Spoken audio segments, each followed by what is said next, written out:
I'm live. Okay. We had some technical difficulties earlier, so I wasn't sure if this was going to work or not, but give me 1 second. Yeah, I'm there. All right, and the music ain't too loud.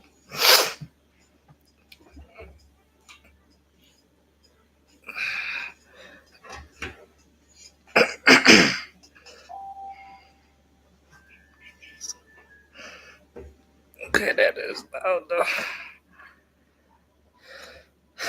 Can I make the volume go down lower?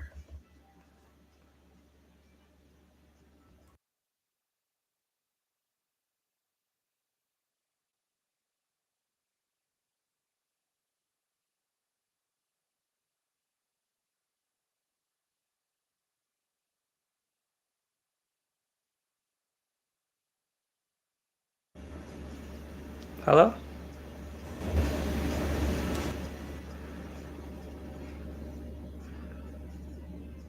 I had to bring it back down. Late watch relate. Yeah, you already know. My bad.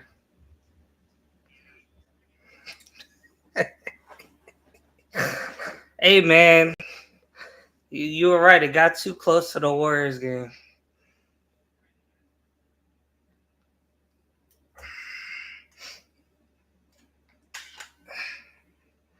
Plus, you jinxed it with the you jinxed it with the whole technical difficulties thing.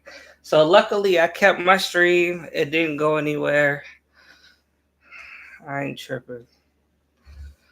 Uh, and it's literally a mid watch, so we good. Now, some of my stuff I wasn't able to recover, monitors and stuff like that, but it's all good. So we're gonna go on and get into it.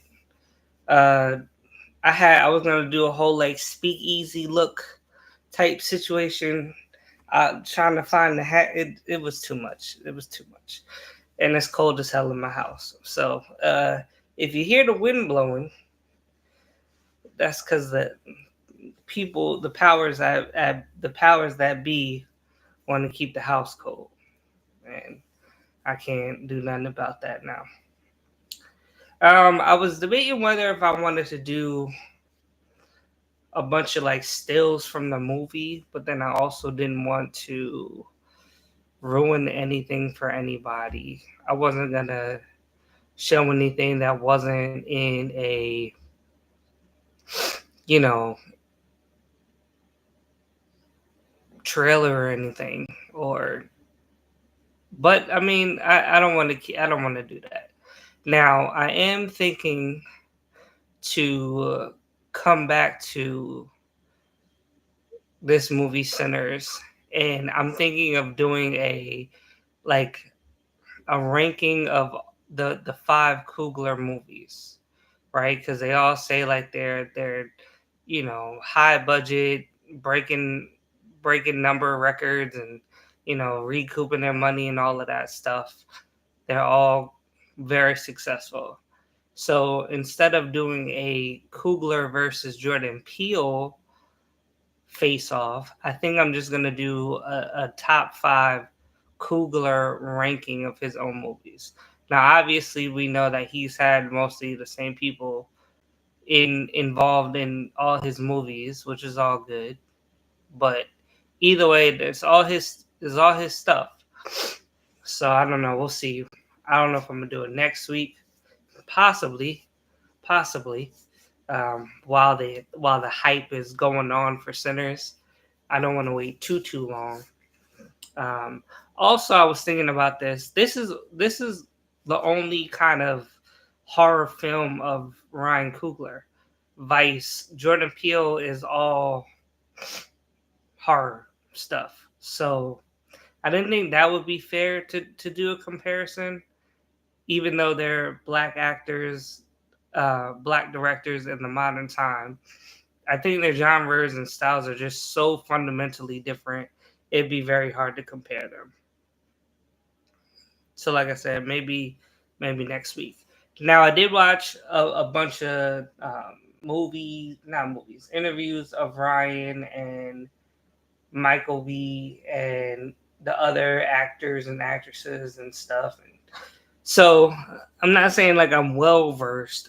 I just got a crash course on trying to get a lay of the land of what was going on and how people were feeling and where they were coming from in making this. So first, I want to talk about Ryan Coogler, and I want to talk about what kind of inspired this movie.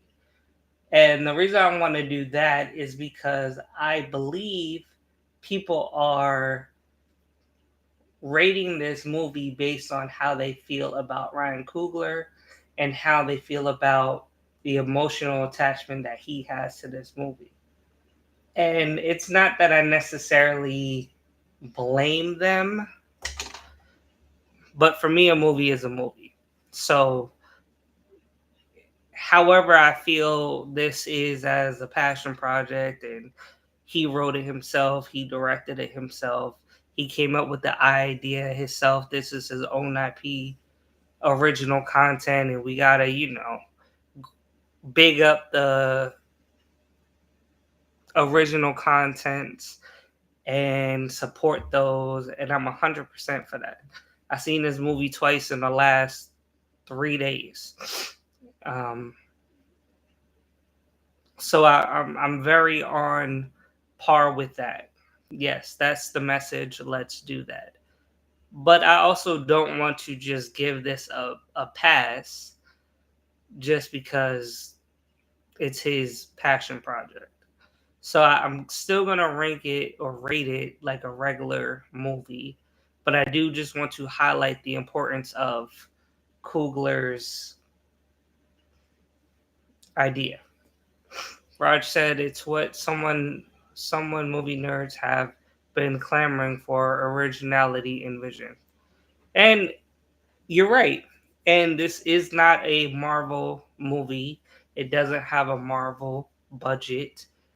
This is not a rehashing of an already established IP. It is very original and it's close to his heart, which I'm about to explain. And all of the above, I appreciate and support it. And I'm not telling anyone to not go see this. If anything, I'm telling you to go see it. Go see it in the movie theater while you can. And that was never my argument. Where I'm coming from is the fact that people are trying to make this the best film of the last 25 years, and I don't agree. And straight up, this is not better than Black Panther. So if Black Panther is the pinnacle, and I'm saying this doesn't meet the pinnacle, where does it where does it fall short? And I'm not going to say that it falls very short either. I'm just going to say that it's not that pinnacle. But people are praising this movie. And I don't know if it's the actors and the actresses that's in it, whatever, which is fine. And there's a lot of them. There's a few in here that I've known from other projects that I'm glad to see them getting some burn. It has nothing to do with that. But like this isn't even his best project, so I'm not walking out of even walking out of the theater after I had already seen it before. I didn't walk out like, man, that was the greatest movie I've ever seen. But some people are like saying that. Whatever. It has flaws, but what movie, including the great ones, don't? The Dark Knight. Give your opinion, and if you don't agree, tell us why without expecting to change minds, but lay the groundwork for meeting in the middle. Yeah, I mean, and here's the thing. And I don't know if I need to put out like a disclaimer. Like my whole tagline is watch me, then watch TV. But I'm not ever going to tell you not to watch something. If you want to watch it, even if you want to watch it just to prove me wrong, go ahead and watch it. And I'm not saying that anything is perfect. I'm just rating it to my personal scale that I have made up in my head. And I have to be fair and I have to be true to what that is. And sometimes that's hard. And that's why, I have pluses and minuses with my grades because it's somehow sometimes it falls in that middle and you I mean just like in school, like you want to give that person like that extra bump, but you like, man, like where this is at, it's not hitting that next level. So you give them that plus or that minus to help boost them up. Dark Knight has flaws, but we all give grace to our favorite movies. Sinner happens to be a great movie for a lot of people, myself included. You know what? And somebody was talking about this, and that's the other thing. I've been also watching reviewers watch this movie and review it. And again, this is I always go and watch stuff first and come up with my context and my rating.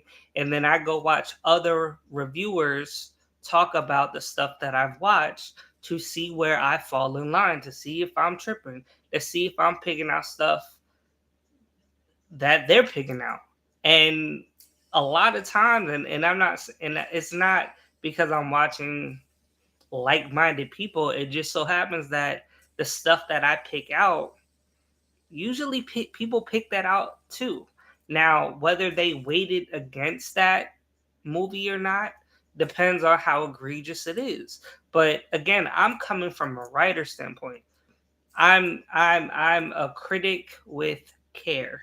Okay, I'm not the manosphere bombing on Snow White because it's a movie that's being made in Hollywood when those dudes shouldn't be watching Snow White anyway, because it's not like they watch the regular Snow White on Saturday mornings every weekend, right? So, like, that's not where I'm coming from. I'm not coming from a place of hate.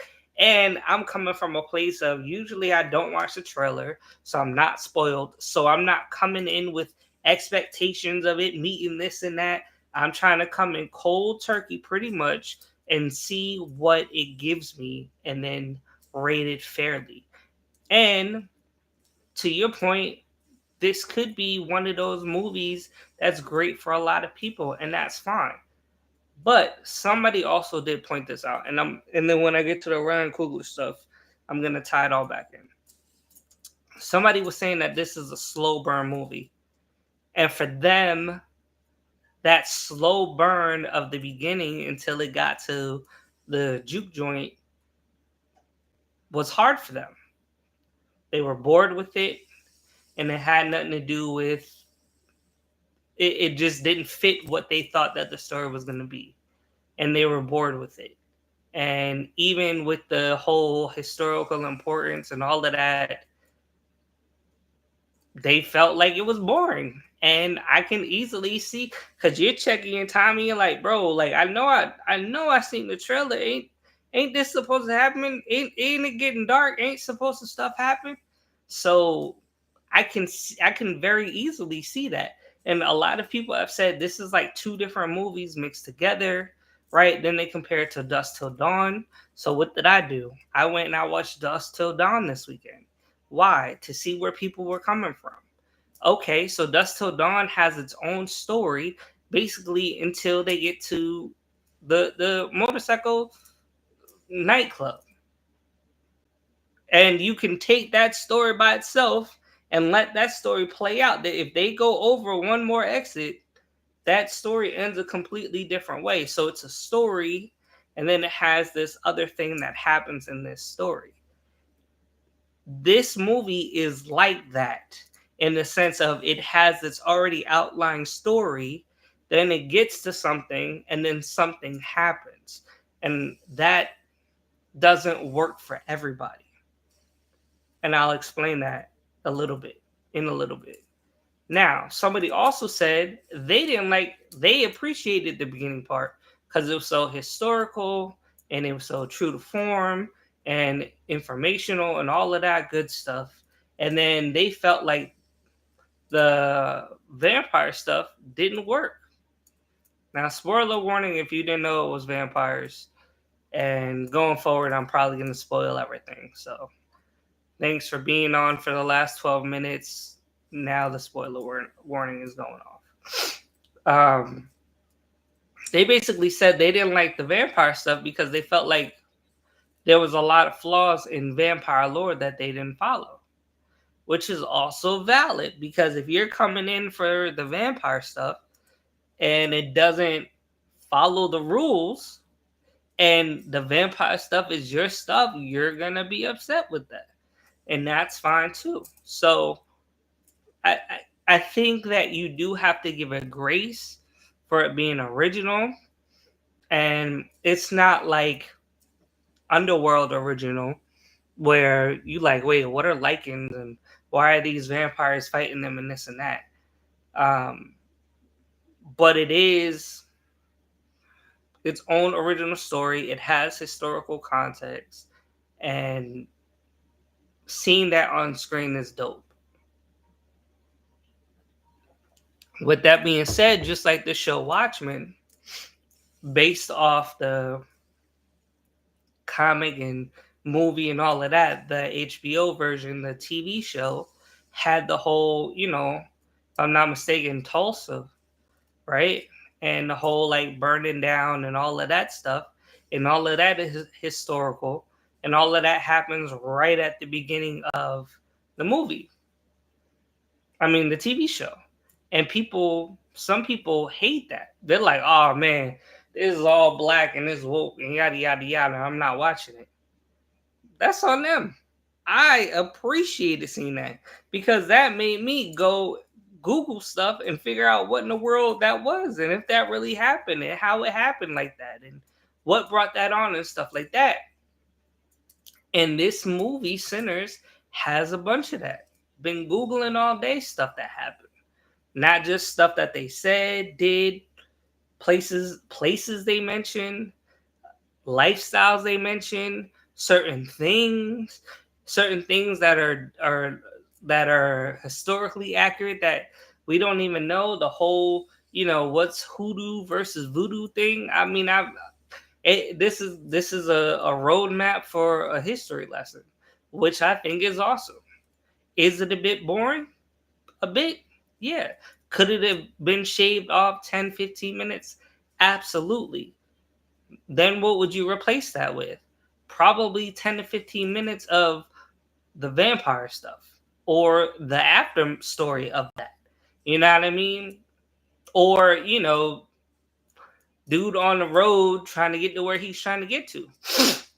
There's a lot that could happen. So could it have been more concise? Absolutely. Would that have happened? Would that have helped? Yes, in my opinion.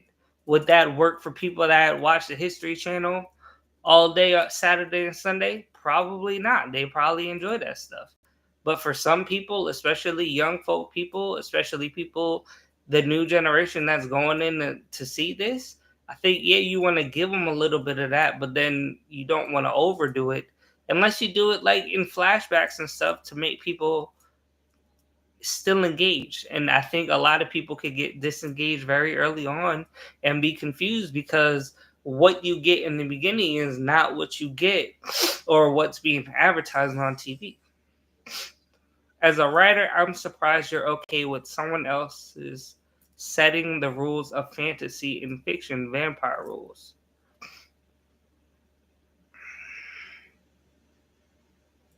Well, again, hey man, creative license, right? That's fine as long as it makes sense. That's all I care about. But again, certain people are tied to certain things, right? Like if you go in and you like, yo, I'm about to make Captain America black, some people are gonna lose their minds. But if you go and you try to change Spider-Man to black, they might be cool with it, especially if you change the name.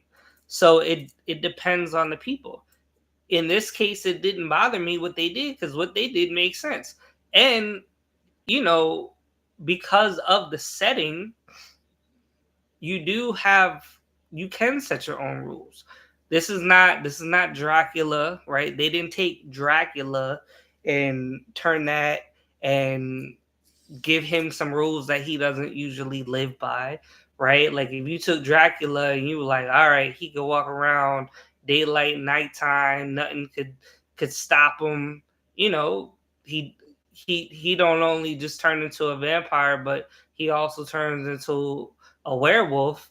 All right, now you might have some problems on your hands. But what they did for this movie, I think, makes sense, and I think they were creative in what they did. Oops. Hold on. Hold on. There you go. Trying to move some windows around.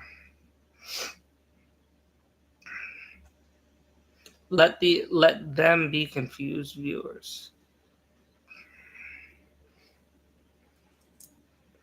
I mean, I don't think that anything that he did in this movie is going to confuse anybody. I don't think he changed the rules so much so that like he didn't go and be like, yo, these rules don't apply to these vampires.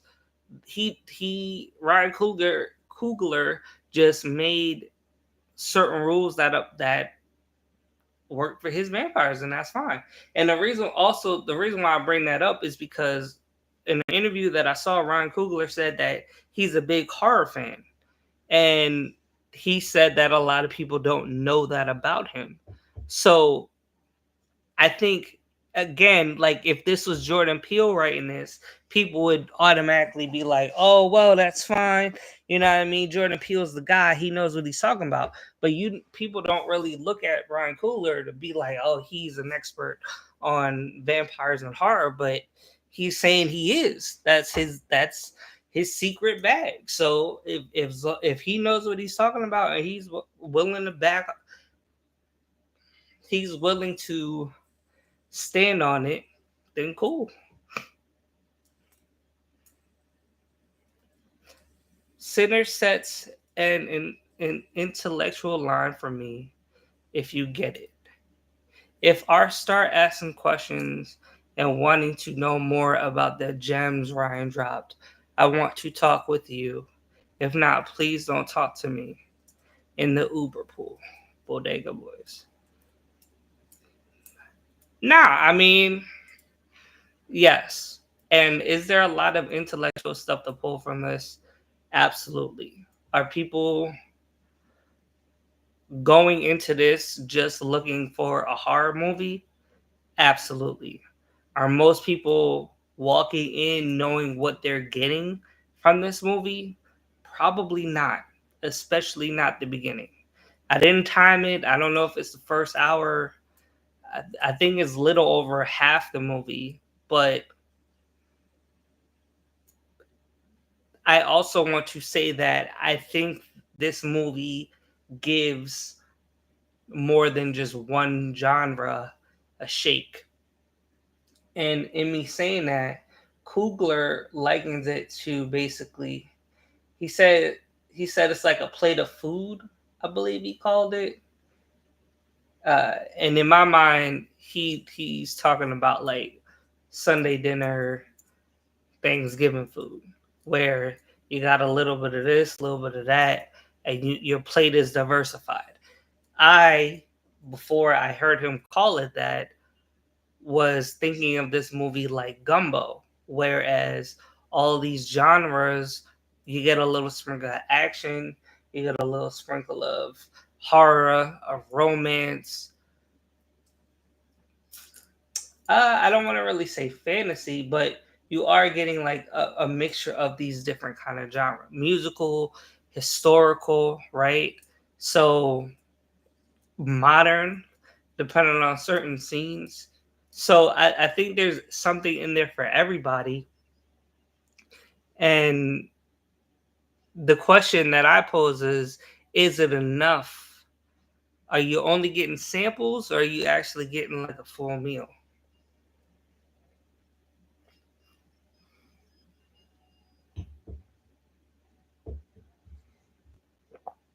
Yeah, I mean, R.I.P. Edna May, and absolutely right. And but to your point, to Ryan's point, this movie is personal for him because this is his ode to his uncle.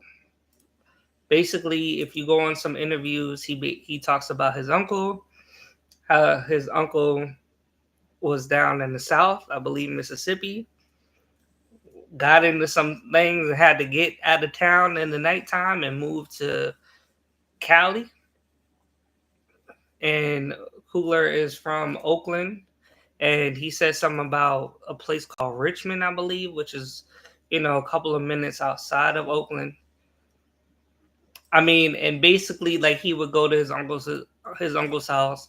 His uncle would play blues, specifically Buddy Guy, who was the person in the mid post credit scene, and he would just tap in, and then he would tell him stories about his childhood and growing up and being in the South and all of that. So he's talked about Coogler has talked about his uncle getting sick while he was filming one of the Creed movies in 2015, and how he basically missed out on his uncle passing because he was too busy working. So he knew that he had to make a movie that was personal. He was able to get Buddy Guy into to do a cameo in it, and that's actually the first scene that they shot of the whole entire movie. So if it looks kind of out of place, that's probably why. But this is very personal to him, and he talks about his like all his other uncles and aunts and stuff, and how he only got one out left now because he was busy, trying to live out his dreams. And I think we all can relate to that story, um, of being gone or not at home, while a lot of us at least can, and not being able to be home when people need us. So he also had this idea of, he said he listened to Marvin Gaye, and there's a song, I Want You, I believe. And he said he had this whole idea of like, I want you, but I want you to want me too, right? And in all of these kind of things that I'm picking up from him, something that creatives usually do is they take a little bit from here and take a little bit from there, and then they translate that into their creative uh, outlet, whatever they're working on. So the whole his uncle being in the South, migrating, the blues, you know what I mean, slick talking, family being important, all of that stuff, all of that is coming from Ryan experiencing that, and being around to hear that, and now he's translating that. So I think whether this movie makes $1 billion or not, he was able to put something personal on the screen. And he said that the whole like vampire stuff came about because that's his ode to being a horror fan. So, and he said that he wants it out there for people to watch, to like, to go to the movies for. So that's it. Like he's not like, yo, I want my people to know the past, and take this with them and all of that stuff. Not at all. He just wants to put it out there for people to appreciate.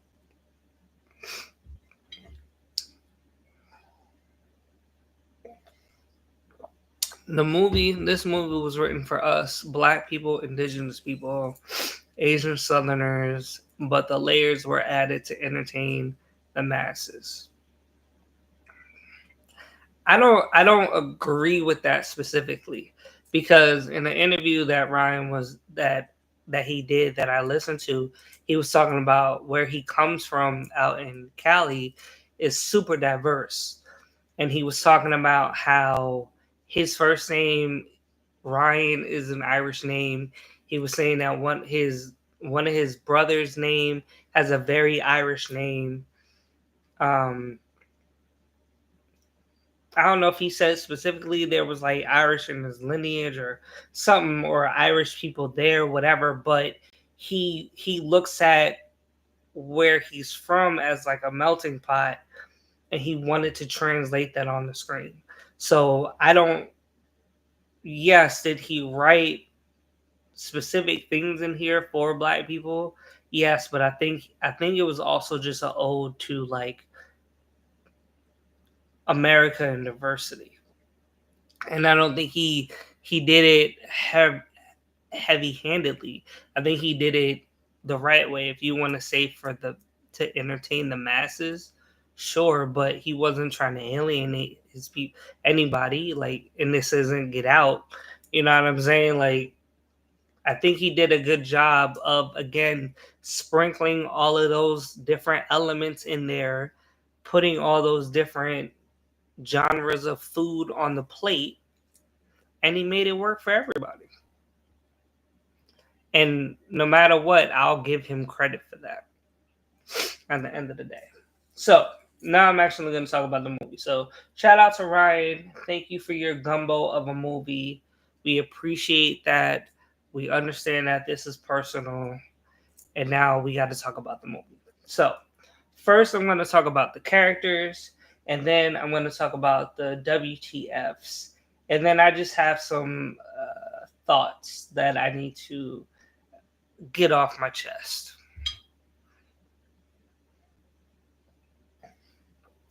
All right, so if you didn't know, Smoke and Stack are twins. That's who Michael B. Jordan is playing. He's playing both Smoke and Stack.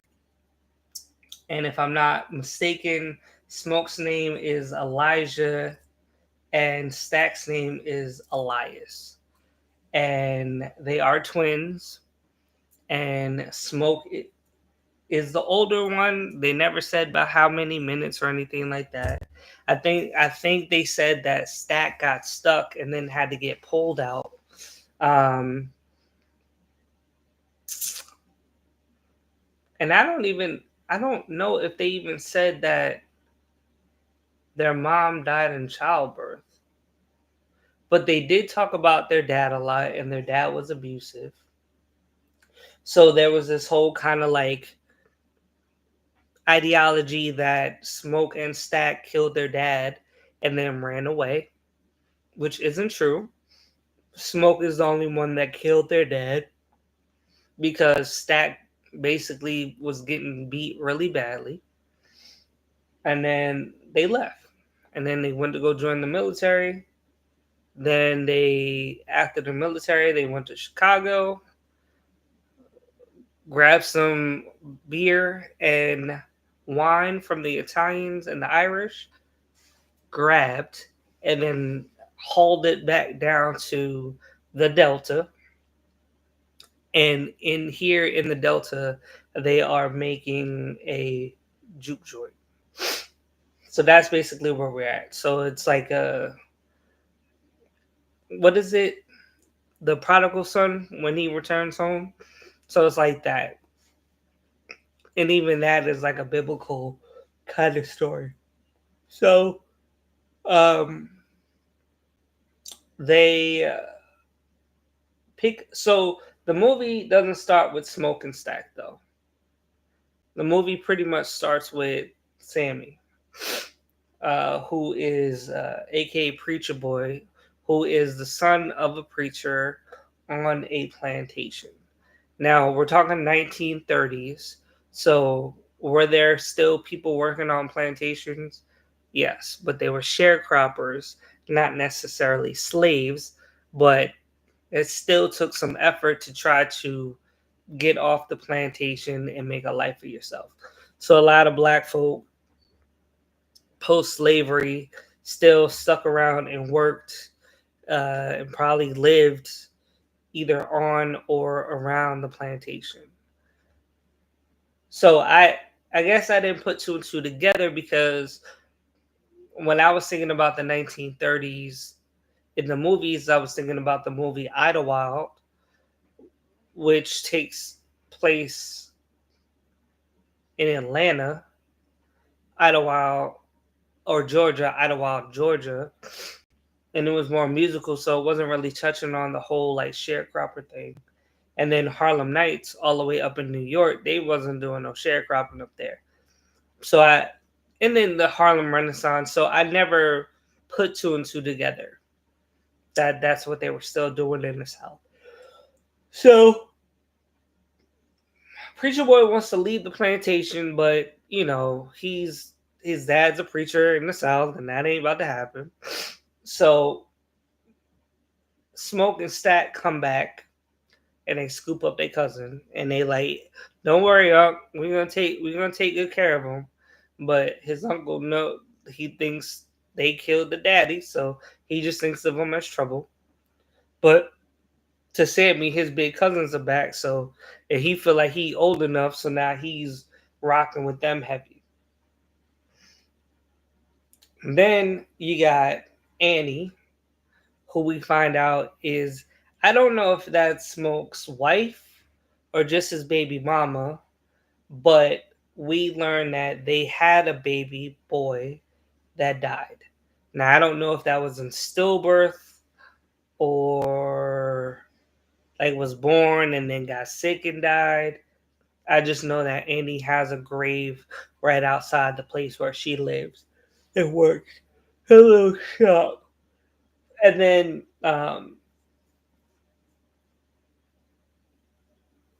and Smoke goes to pay his respects to their baby.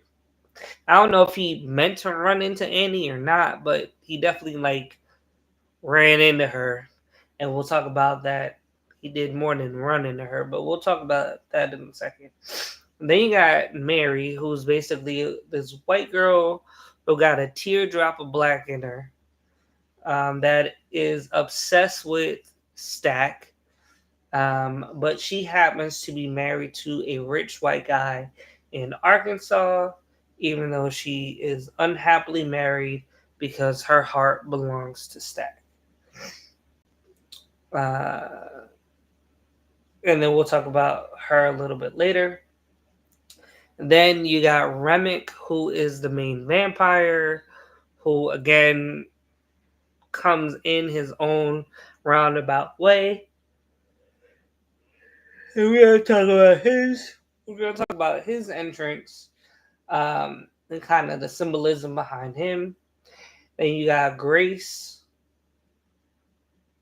Cornbread, Delta Slim, and Perline. And wow, is Perline a crazy name? Not crazy, but that's somebody's auntie's name for real. All right. So before we got into the WTFs, especially on my rewatch, I was trying to figure out like what the issues were with the first part of the movie. I think Ryan leaves the distinction of wife or baby mother up to us. To me, that's his wife. Yeah, I mean he yeah. I yes. I took it like that's his wife. Cause she's rocking with him like ain't nobody between us. Um and he seems like a very like do the right thing, right? He like I'm gonna marry you. Like he ain't just gonna knock you up. Like he gonna marry you. Vice his brother. Hope he ain't got nobody knocked up. And that's my other thing about Mary. It's like, yo, bro, you haven't seen this dude in so long. Like you don't know what this dude got going on, and you just like, nah, that's me. Like you that was you in the South, but you don't know what kind of stuff he got going on up north. Man, that's crazy. But anyway, Um, love me some fine Perline, aka Jamie Lawson. Yeah, a lot of people I don't know how old she is or not. I did see that the girl that plays Mary is 28 now, which is, I didn't realize they were that old. Not that that's old, but she doesn't seem that old. If you catch my drifts, they seem a lot younger.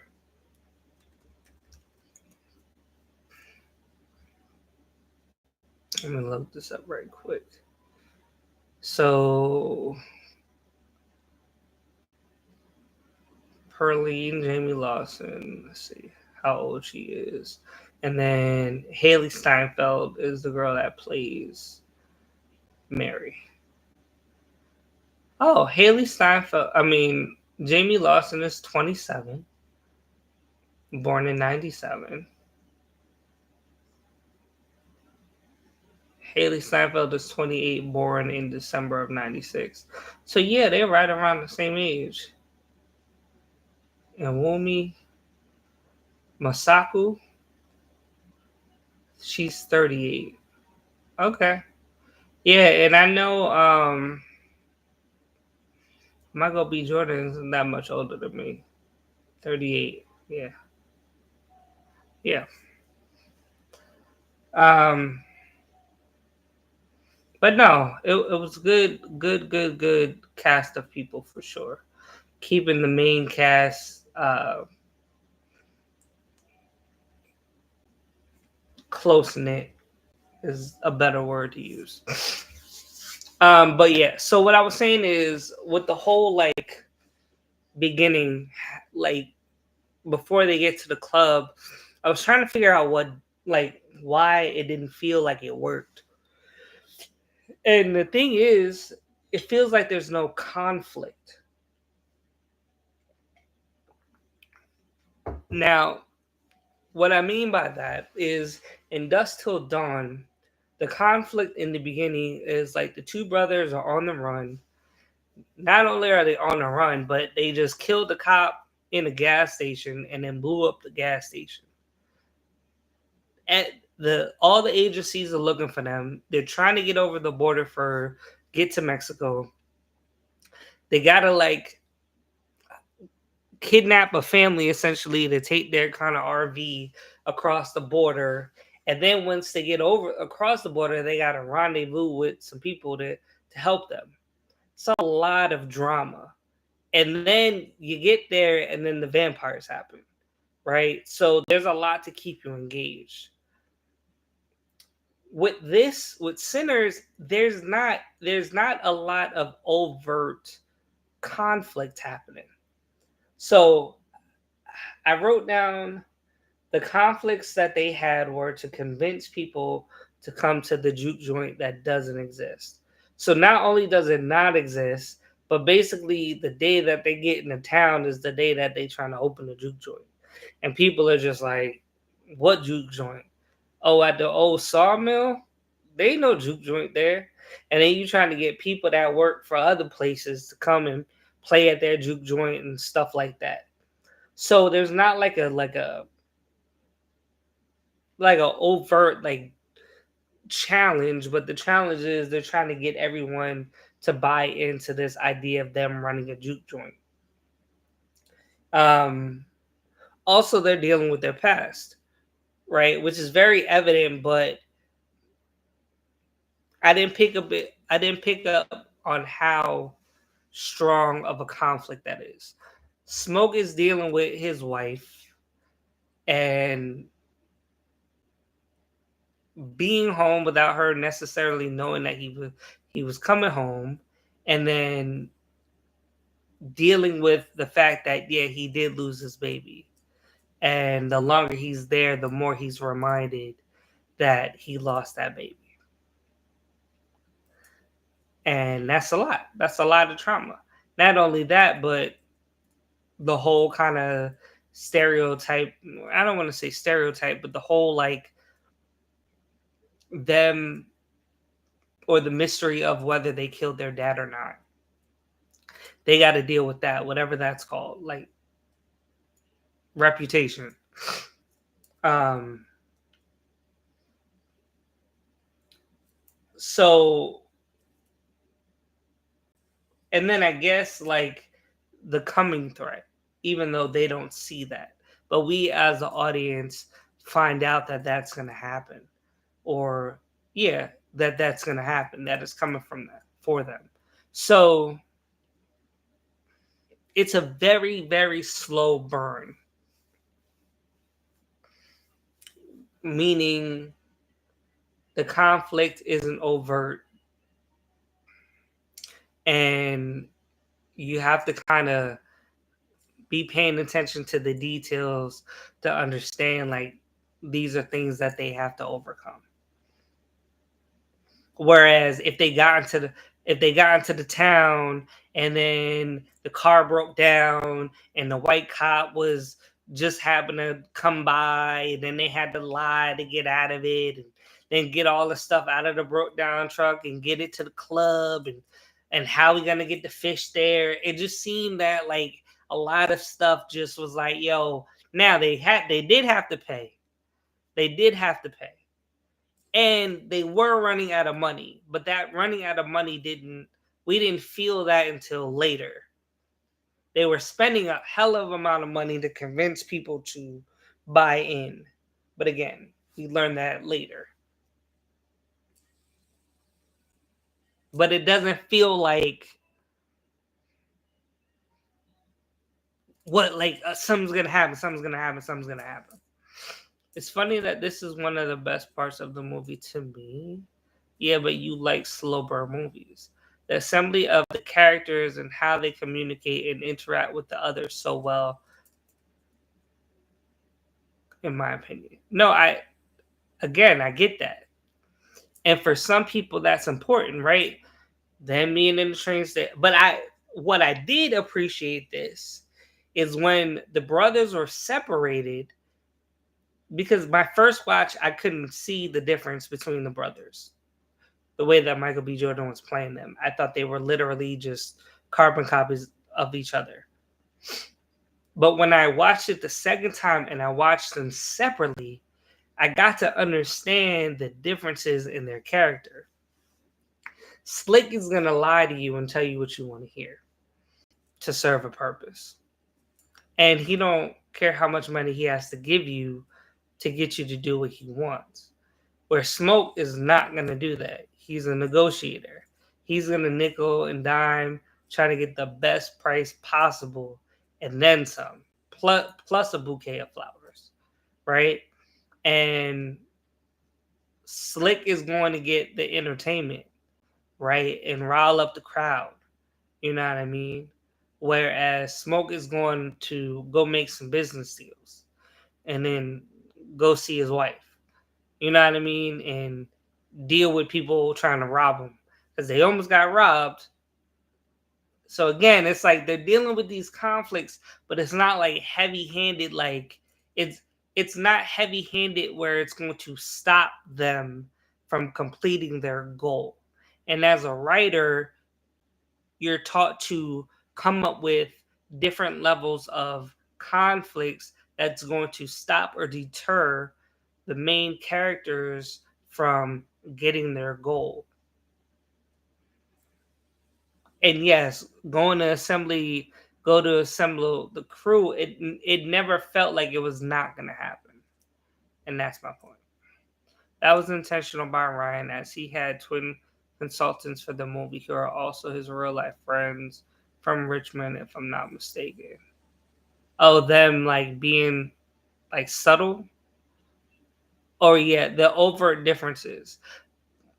But I mean, we'll talk about the difference in a little bit. But like I said, I had to rewatch it to fully get it. Even like listening to it better to see that they spoke differently. They had different like. I mean, bro, you talk. I have twin sisters. My in-laws are twins.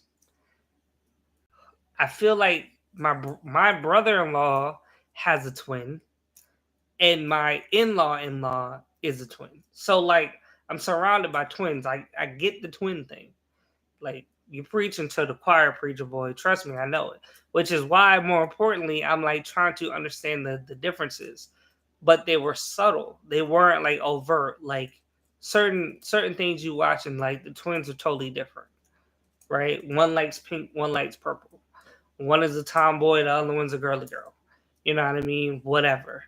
One is into geek stuff, the other one is into football, right? But they are two different characters, but I had to learn like, oh, okay, this is what makes them different. And obviously, besides one like in red and he's flashy, or the other one is like blue and kind of like more reserved.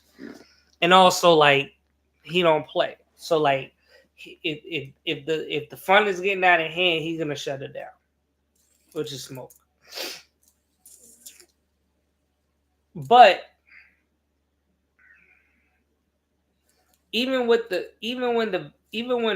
Remick was in entered the chat, he was so far away from them that it never felt like the situation was gonna be tense.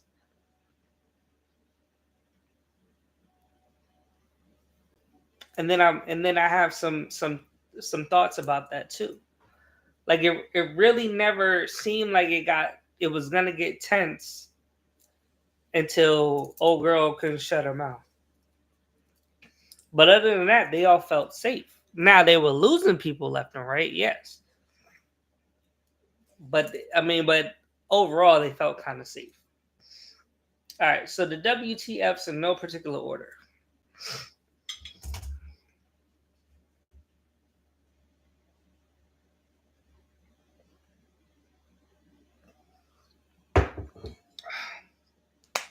All right, first of all, can somebody please explain to me why the Asian people didn't have Asian accents? And I say that with all due respect. All right? All due respect. Were they first generation Asians that lived in the South? Were they second generations Asians that was in the South? I mean, they had perfect Southern accents of clear American English, but not like a hint of any type of Asian anything. And then the daughter, she spoke better than them. So again, I'm not saying this with disrespect. I'm just saying, like, was there no one to like to talk about this? Was this just not important? I don't know. Second, or another one is what happened to the shock jaw natives that was chasing Remick?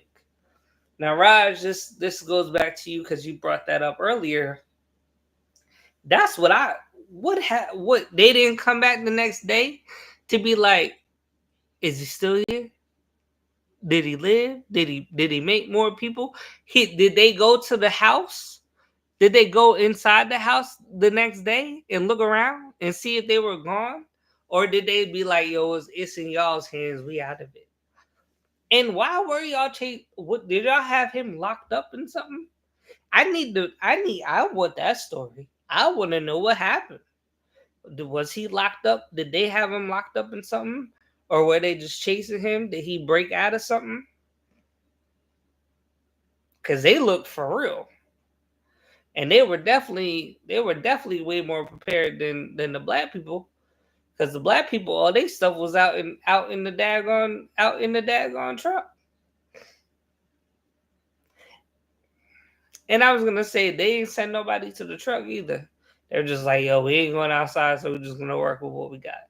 They always send somebody to the truck. But anyway, no, definitely second generation or later. Again, the stories my grandmother told me about the Asian Southerners was unbelievable to me in the 90s, and then Ryan put it on screen to give the visual. And then it all made sense. Okay. But where they at now?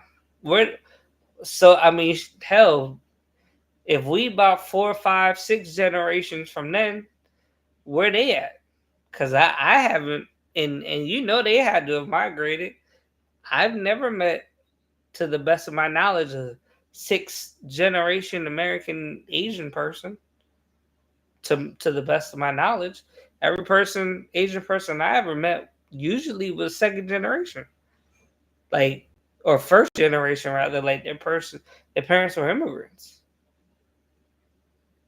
To the best that I know, even like the Filipino people, because where I'm from, they stay in their communities hard. So I don't know.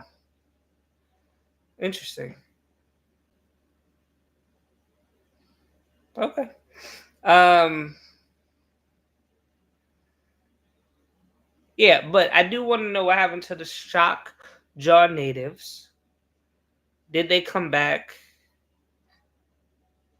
Did they just stop hunting vampires after that? Was there a coven of vampires? Were there more vampires? Did they catch? How did they catch them? How what did they keep them in? I felt like they should have showed up at the end. I know they were like, yo, we gotta get the hell out of here. But I just felt like they were chasing him to the point where they were like, we can't let this get out of hand. And I feel like they should have showed up by then. Matter of fact, and of course they're gonna give it to Michael B. Jordan. But when old boy was in the water and and that stuff was getting crazy, one of the shock jaws should have came through. Like the girl from that Predator TV show. Just just my opinion. The indigenous hunters had a code with hunting, and that means something if you have studied or have been around them to hear their stories. What do you mean by code? Like a code of when to get the hell out of there? What do you mean? And we talking about vampires. So like yes, and like what we talking about? Like we're not talking about bears, we're talking about like fictional stuff. So like what kind of code? The code to do what? What did the code mean? Um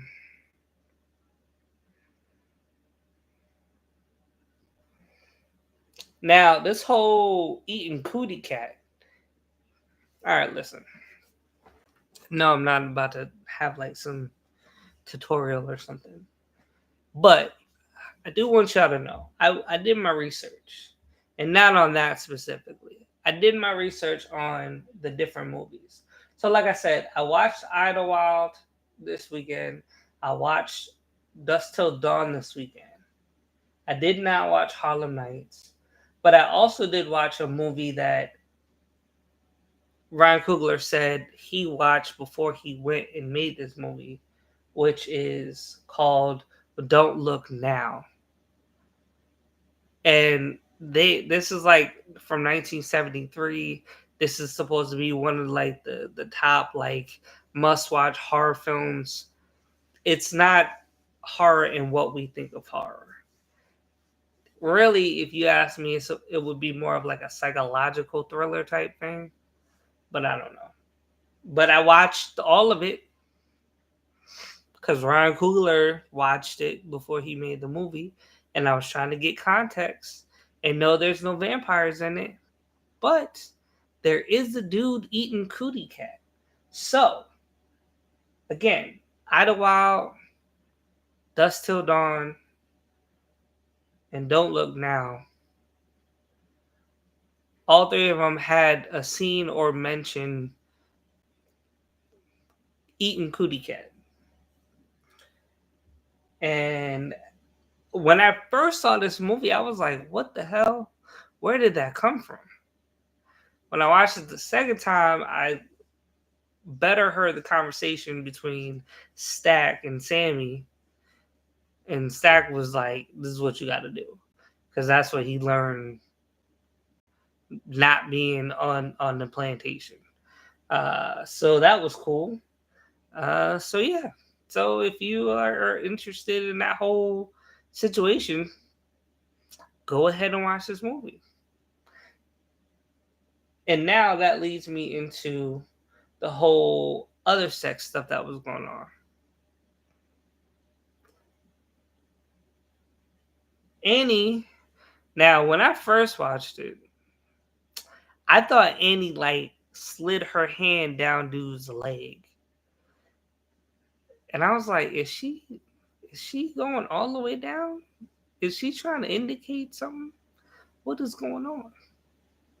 Like, but when I saw it the second time, I realized like, nah, she just stayed in the middle. But the first time, I thought homegirl slid down Smoke's leg trying to feel the stack, and I was like, what in the world?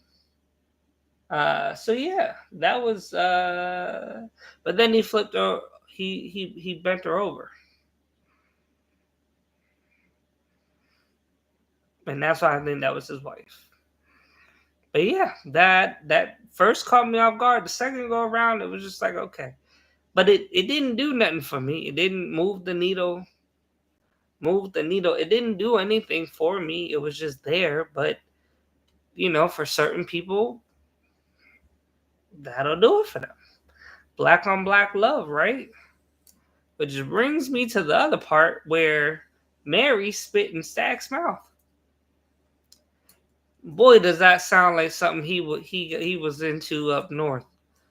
Definitely wasn't getting that down south. And I'm sure he probably was feeling. Now they did clearly say that he smashed, and then he fell asleep.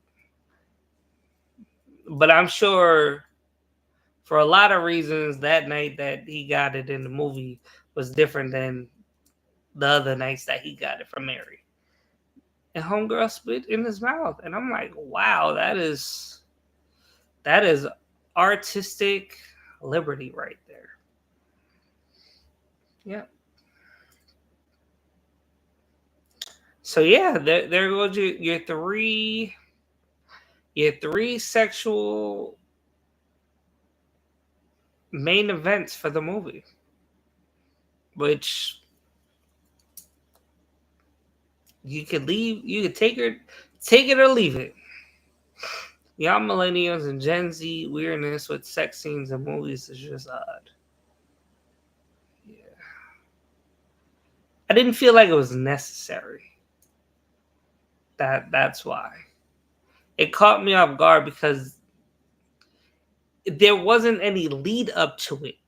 It wasn't like it wasn't like it was very visceral. It wasn't romantic. To be honest, none of it was romantic.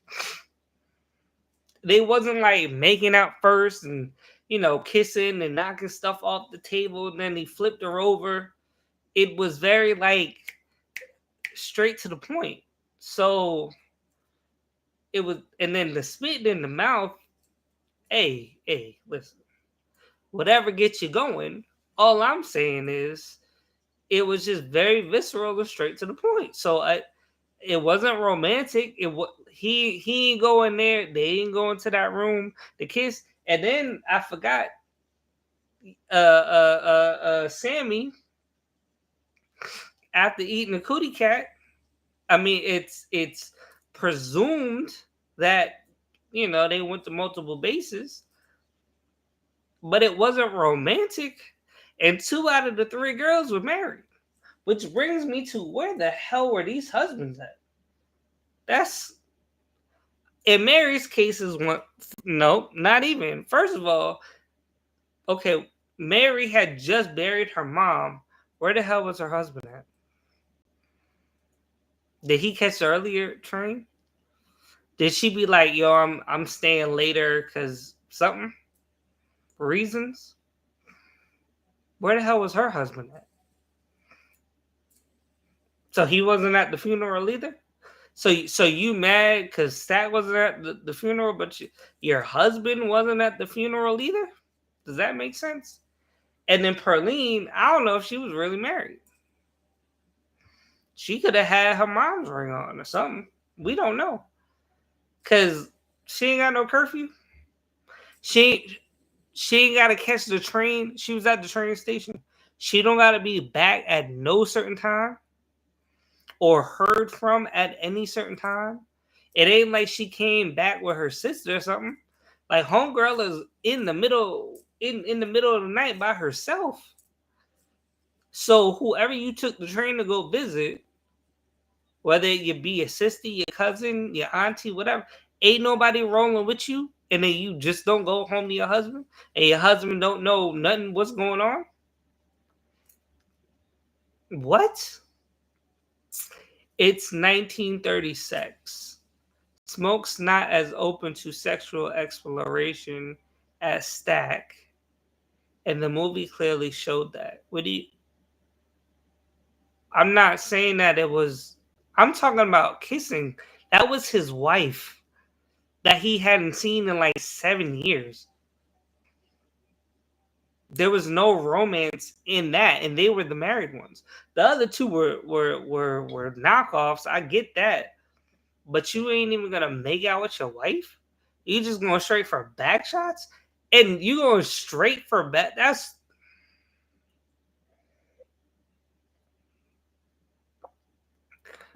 his woman, not mine. I'm just saying, like, let's not act like Smoke had the romantic scene and Stack had the explicit scene. They were both kind of explicit, my guy. Now, one thing that they did point out with Smoke counting the money and stuff, and that was a whole thing. I'm not gonna. You go watch the movie, but the whole idea of plantation credits versus real money.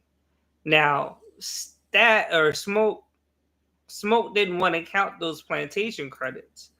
I didn't know that plantation credits were a thing. I thought everyone was getting paid regular money, and it wasn't. And that was to indoctrinate them and keep them on the plantation. Because now you can't go spend, you can go to the general store, but you can't turn around and go link up your money with somebody else and get wealthy. And that was interesting. Now that was explained more later while they were in the club, and that's what I'm saying. Like there were nuances in here that you pick up on. You like, yo, wait a minute, that'll make you think. But can I see why somebody was like bored in the beginning? Absolutely. Plantation credits is a big deal, and many people didn't get it. I believe it. I just never heard of it. Never heard of it. That was very interesting and very nuanced and very um, genius for him to put that in there. I think that was really great to also further the conflict of them not making his money that they thought that they were about to, and then having it be a thing of contention between Annie, Stack, and Smoke.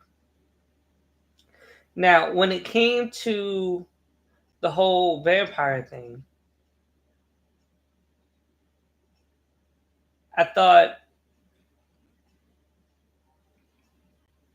I didn't understand the whole like baptism scene thing. Like I get it, but I didn't know why that didn't affect Remick at all. Because like we know that holy water affects them because one of them got holy water thrown on them. Wasn't sure if it was Stack or if it was Mary, but somebody got the water thrown on them. It might have been Mary from Annie. But I really, really, really thought Preacher Boy was gonna bless the water that they were all in, and that was gonna kill him. And that's not what was happening. And really seemed like Remick was baptizing Preacher Boy and was about to get away with it. So I'm sure there's nuance there. I'm just not, and I get it. It was like Remick was talking about how he got the religion got forced on him and all of that stuff, and he was trying to connect and yada yada yada. But and he started saying a prayer and all of this, and I'm just like, you can say prayers and not like get affected. Okay, one of those things you just gotta go with. Then the whole decapitated head garlic scene or garlic challenge. Now, okay, cool. they were able to get the body out of the door and onto the ground without getting caught. That's cool. But wasn't that body decapitated? Am I tripping? Wasn't the head missing? And if not, it was still a dead body. Who the hell killed that dude? And why? Like that was just so like that was like a plot hole because it was just in there and it was like, all right, we need this to confuse them so that we can do this cool garlic challenge scene, which is fine. But I feel like I would be concerned that there's still something in there that's killing somebody, if not a person. Just an observation. Just an observation. Now, also,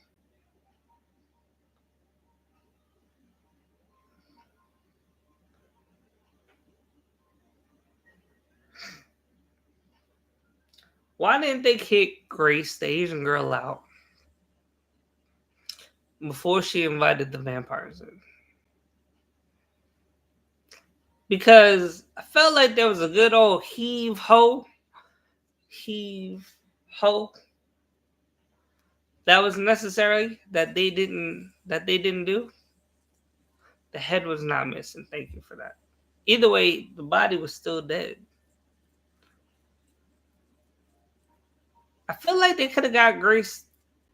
I felt like Grace was like, "Yo, I wanna go stop him," and they should have been like, "Go ahead, out there, bye." But the fact that they let her stay in there and then call him in, nah, I would have took her out myself. Then she just jumped on dude and just died with him. You could have did that yourself without risking us. But I mean, it's a movie. It's a movie. And she said it in perfect English, which I do appreciate. Yeah. Then the whole guitar thing. What did y'all think about the guitar thing? And I'll put that. What did you think of the power of the guitar? I thought that the guitar was pretty cool. I like how the guitar had two different stories depending upon who told it. Like when Stack told it, it was like one in the car game by this like famous musician, and like they got it to him, and it made him feel cool. And then Smoke was like, "Nah, that's my dad's guitar." So I thought, and again, that's the nuances between the two different brothers. I thought that was a pretty cool um, way to make them both show their differences, but also connect to their cousin Sammy. Raj said she did it so fast, and they were also fed up with the waiting inside the juke joint. Maybe they could have thrown her out, but Ryan didn't write it that way. I agree. It's a movie. It's one thing on the second viewing that really jumped out at me. I was like, "Oh, that's why." Oh, I see. Oh, so you did watch it twice. That's what's up. That's what's up. Yeah, I was listening to a lot of the soundtrack stuff too. Speaking of the guitar, um, and I don't know if you've noticed, but a lot of these like interviews and like anytime they're playing the music from the movie, it seems like they have that guitar, like multiple replicas of that guitar, and like everybody is playing that. Speaking of that, and I meant to bring that up with the whole Ryan Coogler thing. He got his Bulls team, uh, 96, 97, 90, yeah, 96, 97 run. Is it 96, 97, 98? Did they make it to 98? Or was it 95, 96, 97 with the Bulls? Either way, he got his Bulls team. So I didn't know that dude Ludwig.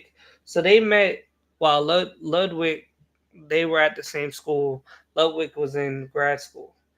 Um, but also Ryan's wife is a big part of like the team, like with the producing and stuff like that.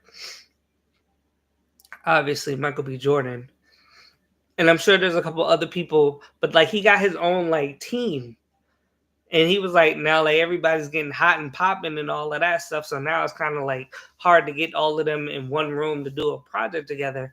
But essentially, like he has his own people, so that's what makes these movies even better, which is pretty dope.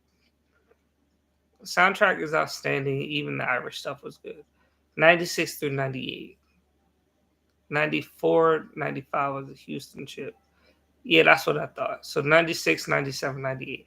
So the thing is, the reason why I get confused is I feel like, wasn't 98, didn't they switch to like the black jerseys? Am I wrong in this? Like, I felt like they tried to do like a color change or something in 98, and like they just looked different. And I like, and as a kid, like that 98 run, like I was always like, I don't know if I imagined that. But anyway, I feel like the 98 run was different. Besides the whole like last dance thing. Anyway, we're talking about sinners, not Michael Jordan. We're talking about Michael B. Jordan, not Michael Jordan. All right. Also, yeah, I thought it was dope that they took the guitar and like boom hit dude in the with the that was crazy. And then all the dude, everybody was like, "Oh my god, I got a headache."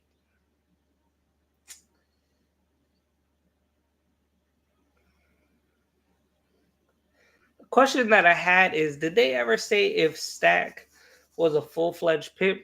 Because I feel like Smoke had said to him,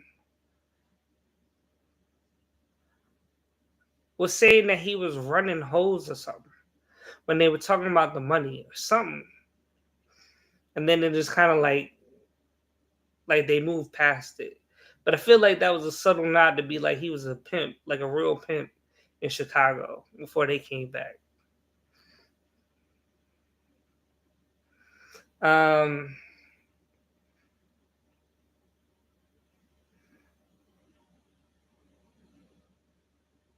so when Mary turned, okay, okay. I know I'm not the only person that thought of this, and because I've heard other people talk about this, but very specifically, Remick wanted Sammy, like physically. Whether he was gonna get the stories from him or the music from him or whatever Remick felt that he needed to get from him, he didn't care about none of them other people. The only person that he wanted was Sammy. And not even the guitar specifically. He wanted Sammy. So Mary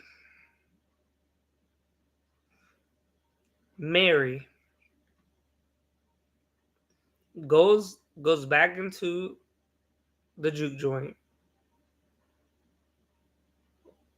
listens to the music, is loving the music, dances with Stack, says some slick stuff to him about you can steal such and such, but you can't steal this kitty, yada yada yada. Gets him to go in the room with him. Goes to convert him, gets caught. And instead of going after Sammy, just says, "We gonna kill y'all tonight," and then leaves. And then Michael Stack is in the room turning over. So if if Remick wanted Sammy and he had one of the vampires go in there, why didn't that vampire then go get Sammy? first. Then I watched it, and it was like at first he was like playing the music. Then he was working with uh, Smoke in the back room, dealing with the fight and the gambling and all of that. But she didn't even ask for him.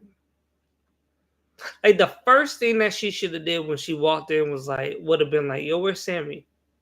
Oh, I don't know. Oh, he's up on the stage. Yada yada yada. Okay, and then she get closer to the stage, and then Stack is like pulling her like, "Come this way, come this way."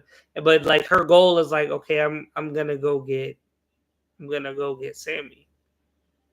Or before she ran out, why didn't she just? If Grace could call Remick from halfway in the juke joint, why didn't Mary call him inside and let dude come inside? That was the goal. Why would you then leave? Then, and remember, they have like this hive mind thing going on. And then Stack is in there. And at no point did he call them in.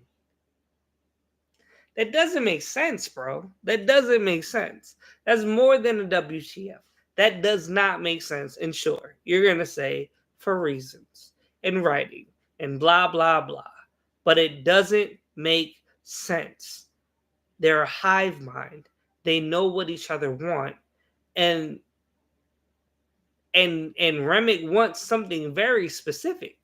He wants to get in. You already have two bogeys in there. Why are you not calling the rest of them in? Okay. Raj said, you noticed that the way that Mary talked sexually to Stack and Smoke and Annie talked as life partners sexually. People didn't know, yes, but Mary did that. She did that more after she got turned. She was very upfront and nasty with it after she got turned. But before that, she basically was like, "Oh, like we slept together, and then you fell asleep on my breast." That's what she basically said. But she was way more explicit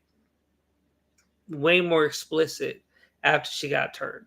Stack was her first and only love, and she wanted to turn him first because she wanted him with her forever. Okay, cool. But why didn't you call dude in before you ran out? They didn't think they would lose. So no issue coming back. They have the place surrounded.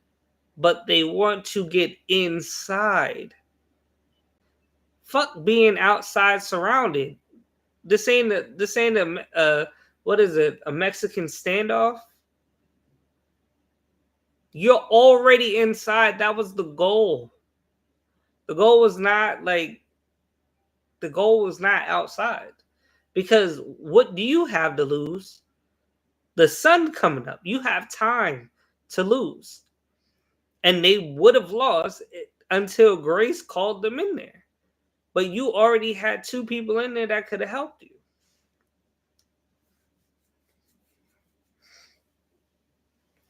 The other thing that we learned that I picked up was Mound, Mississippi. Or what is it? The Mississippi Bayou that they said was a free black city in Mississippi. But Smoke and Stack got got kicked out of because they thought the citizens thought they would be like their daddy, which highlights two things. One, their daddy really, really, really was a bad person.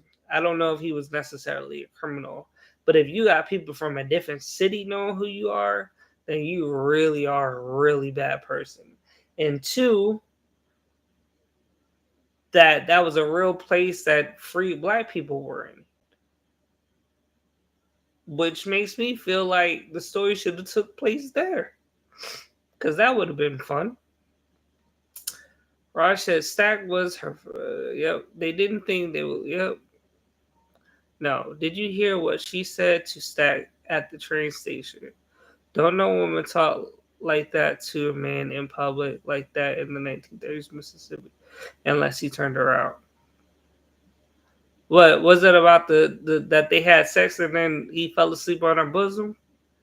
Because I know that she said that, but I don't know if she said it at the train station or in the club. Is that specifically what you're talking about? That he's that also okay. Since we're talking about it, what do you think the age gap is between them? Because I don't know how old she is, but a lot of people are really like surprised that she is not a child anymore. And it really, really makes me think how much older he was than them. How much older was he of her, and then turned around and smashed? Cause that could get a little tricky. I don't care if it was the 1930s South or not. It could get a little tricky. Remick had to be the one to turn Sammy because he wanted his skills specifically, which is fine. I'm not arguing that point. I'm saying we talking about doing calls and callback. Hey yo, what's good? Come in. I'm in there. That's all I'm saying, bro. Just hey yo, Remick, come on in. Yeah, specifically at the train station. Who cares about the age gap but you? That might be a little reason why it's a hot subject. And they were marrying 14 and 15 still. True. But he didn't marry her. She got married to a rich white dude. Which is also interesting because how that dude didn't know that she wasn't no virgin no more. Because wasn't virginity like a big deal back then? If they broke the hymen, they just automatically assume that they wasn't virgins no more. Am I mistaken? Look, and this might be my writer's brain. I'm just saying stuff gotta make sense. If he was 15 and she wasn't, that's what I'm talking about. That's my concern. Not that she was 14 and he was 20. Was that nigga was 14, 15, 16 and she wasn't. That's my concern. Like, yeah, he is slick talker, but come on now. And then speaking of the whole vampires getting headaches, so how is it that they're hive mind and that they can get headaches when Remick gets hit in the head, but when he gets killed, they can't die? And that was another one of them, like, okay, we gotta give you grace. Like, I get it. You want it to be more dramatic so that you could have people live when other people die. I get that. I get that. But aren't you forced in that a little bit when you are establishing that they're a hive mind and they all can feel the same thing? So they can all just feel death, but they don't die? Okay. Okay. The last one, I believe this is the last one.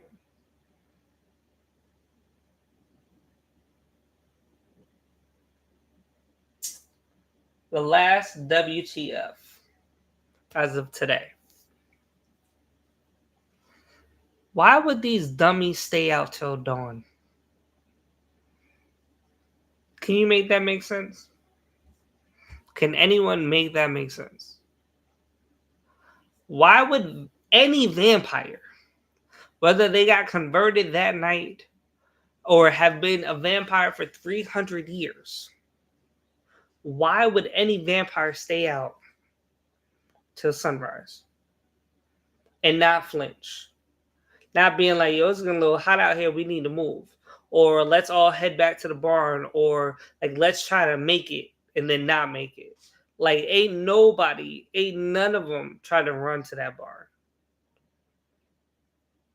So y'all all deserve to die, including Remy. You're an idiot. I Again, when we met Remick, he was coming off of something, out of something, and was getting kind of like little sunburned. So maybe he plays it hot and fast and loose with the sunrise, but should you? Like, we're talking about life or death. And then the rest of them just didn't know, like, yo, it's time to go. Like, ain't no, none of them be like, yo, like, forget what they got going on. I ain't trying to die. Whatever. Maybe it's just me. But anyway.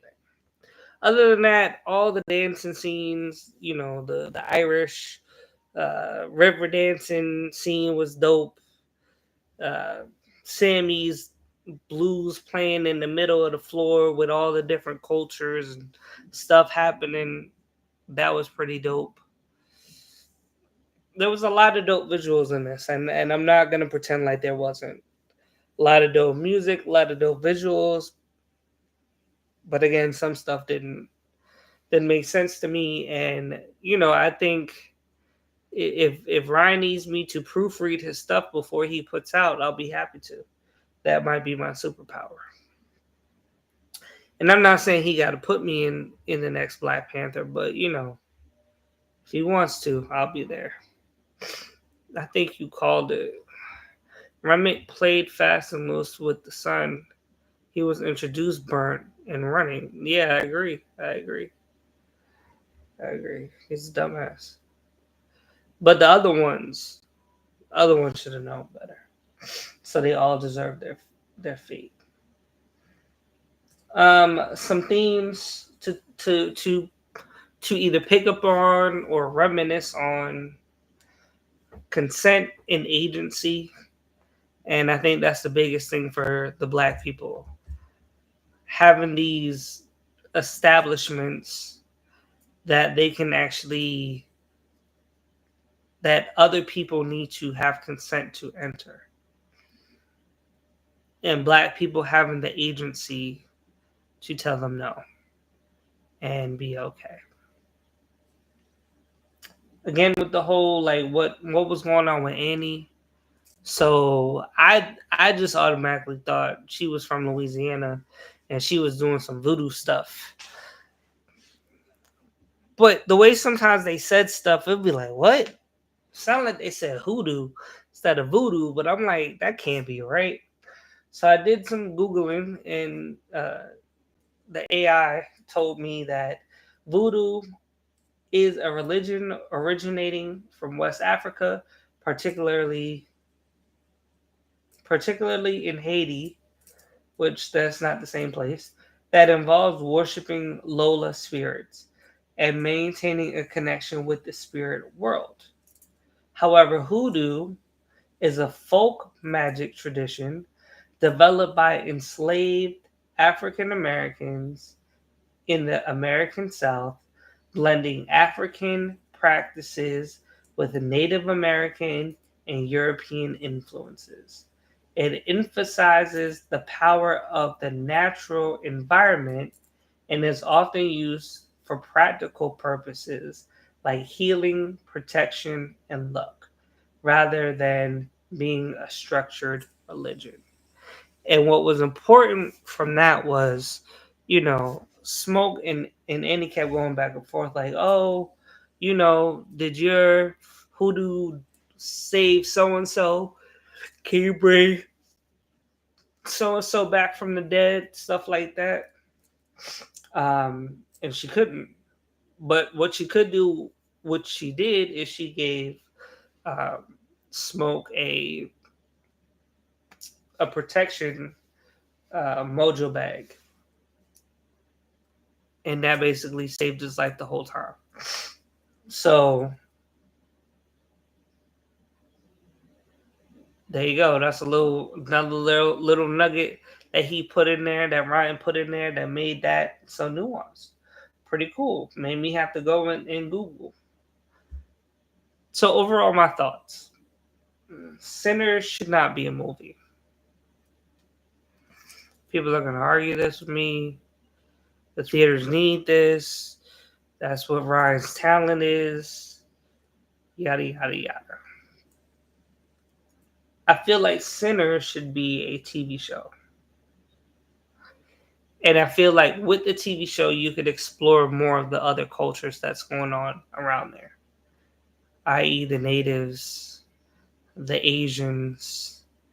Maybe there's a whole sector of hoodoo worship practitioners, um, the sharecroppers, stuff like that. Explore those elements.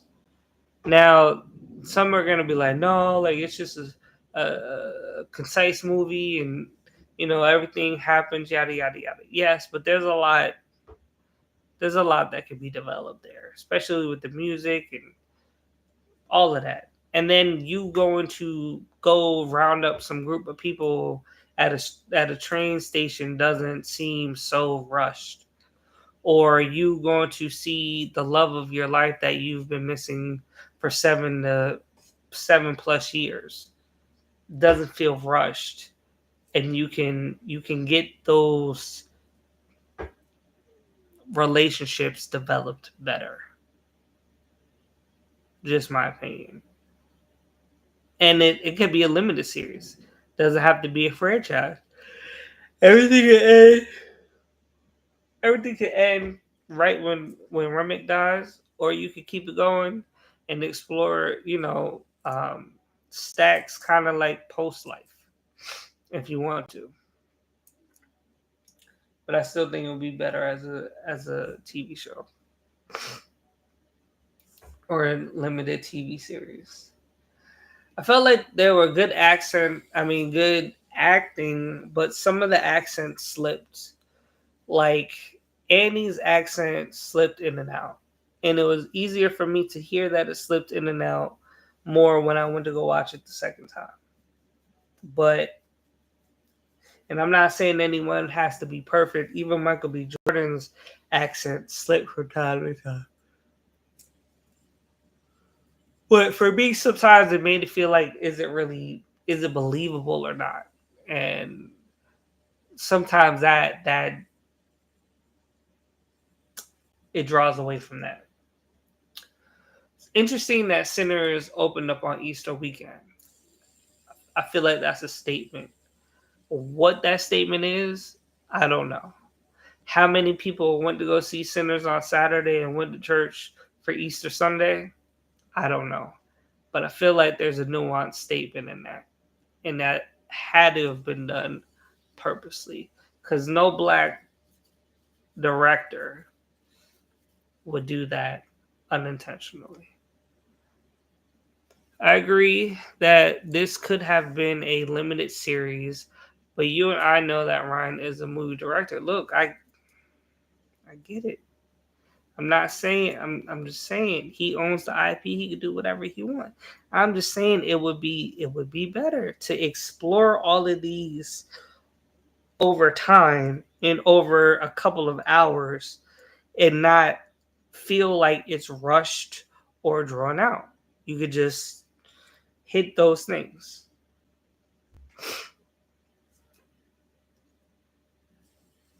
Big difference, but you already know that. I know. But I'm also a series guy. I love a good TV series. And I think this is a fantastic idea. Now, I had an idea about something very similar to this. Very, very, very similar. But my idea was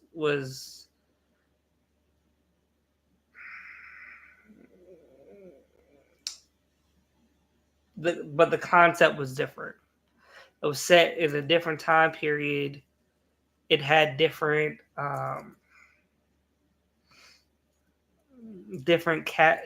types of characters dealing with different kind of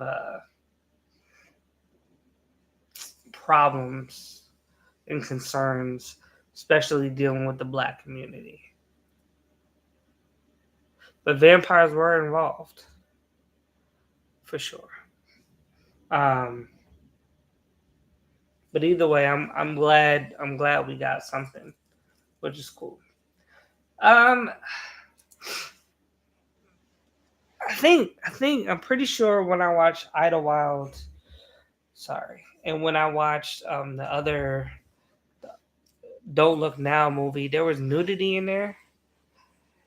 And I just feel like at this point, if you're going to try to get an R rating, go for the hard R.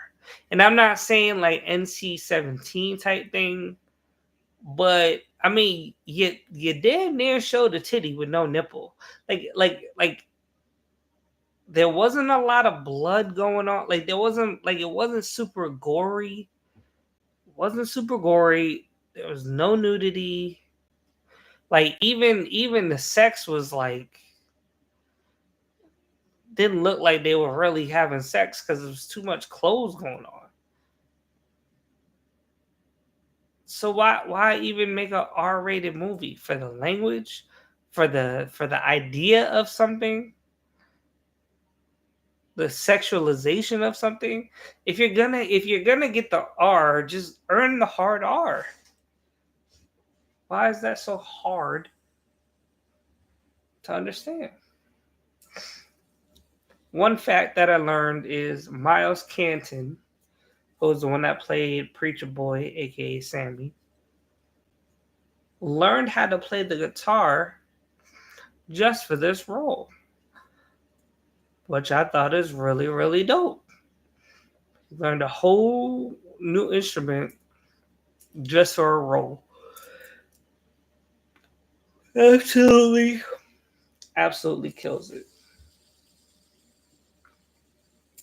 I feel like there's a lot of reactors and reviewers giving Sinners an A for effort and an A for emotion. And I don't necessarily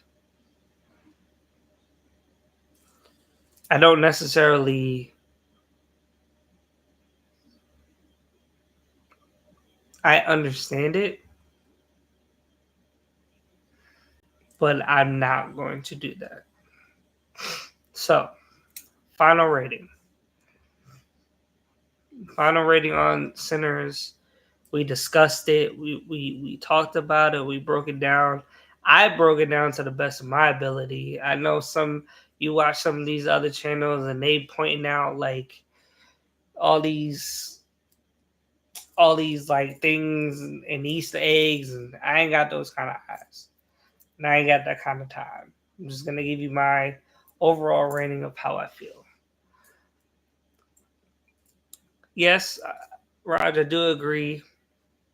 Miles Kenton could be a star if his next projects go correctly.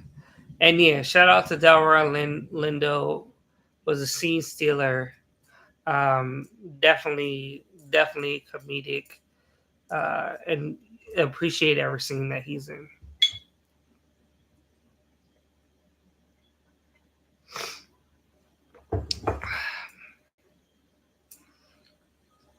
So my rating for Sinners.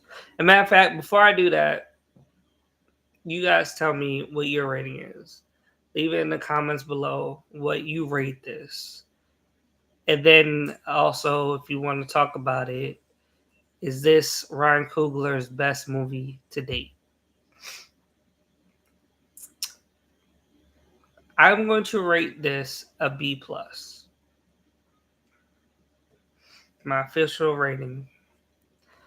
I was never going to give it an A plus. It was never going to be a pinnacle. And when I walked out of the movie theater yesterday, I had certain questions that I had answered, but I never felt differently about the movie. Do I recommend this movie? Absolutely. Go see it. Go see it for all that it is, for all that it is. For the gumbo that it is. Go get you some gumbo. 100%.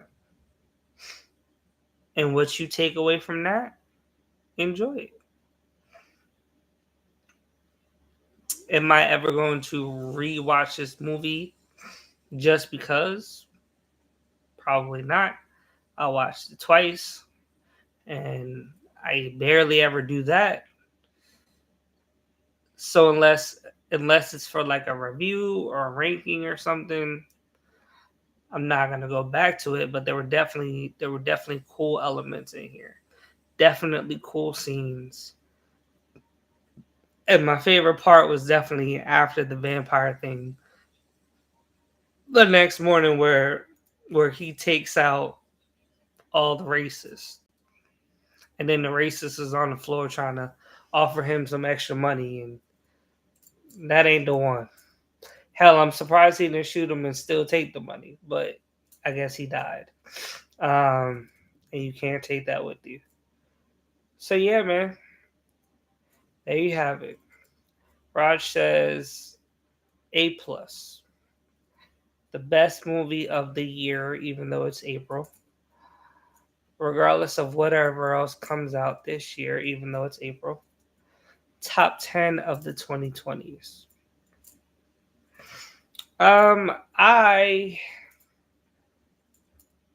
cannot speak for all of the 2020s. I don't have a running list of 2020 movies. But it's definitely better than Wakanda Forever. So wherever you put that at, it's at least gonna be better than that. It's definitely top 3 Coogler movie.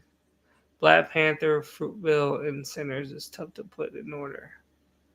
And I didn't see the last Creed one that came out, the one with Jonathan Majors, and I've been meaning to watch that. So this gives me a good reason to watch that and then rank them.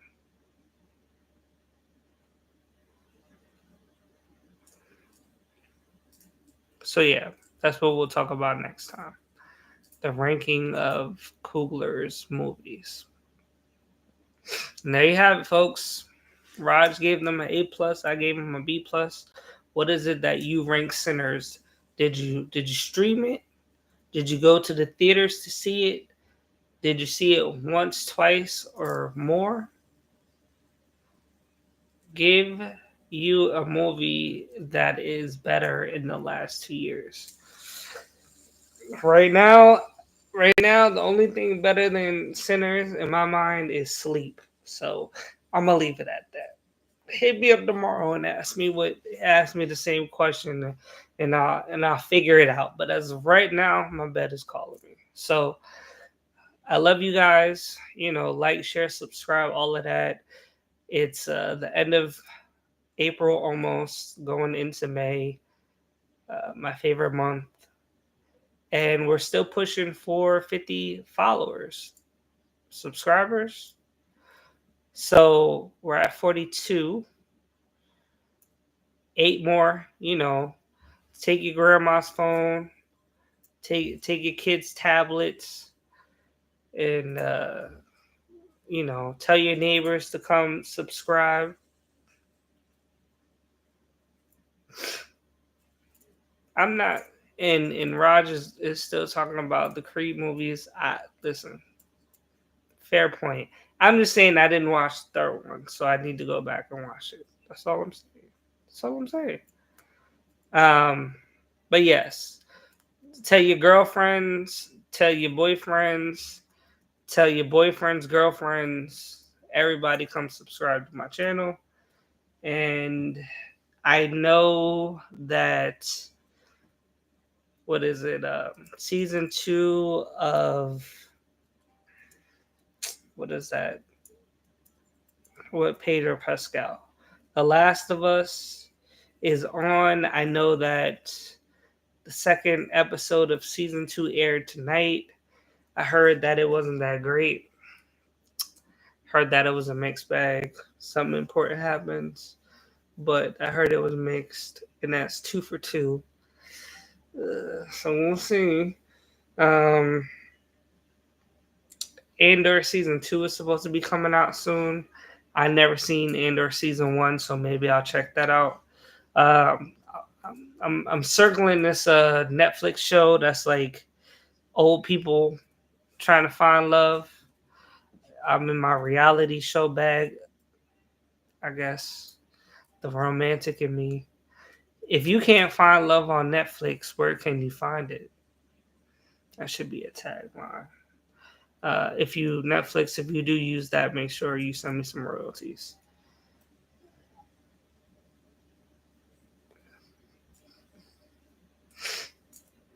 That's it. That's all I got. Yada yada yada. I love you. Goodbye. That could be my what is that called? Look, I had to get right. Got to be like, okay, this hand. Let's do this hand with this hand in between, like that. All right, and a little higher, up more, and that'll be my thumbnail. Okay, peace.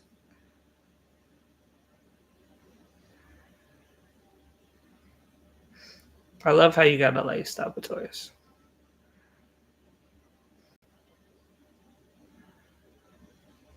Didn't work. Still didn't work. It's like when the song keep going. This is like the mid credit see the mid credits for Sinners. Like you thought it was over, but it's not. Okay, now it's over. All right, bye. Oh.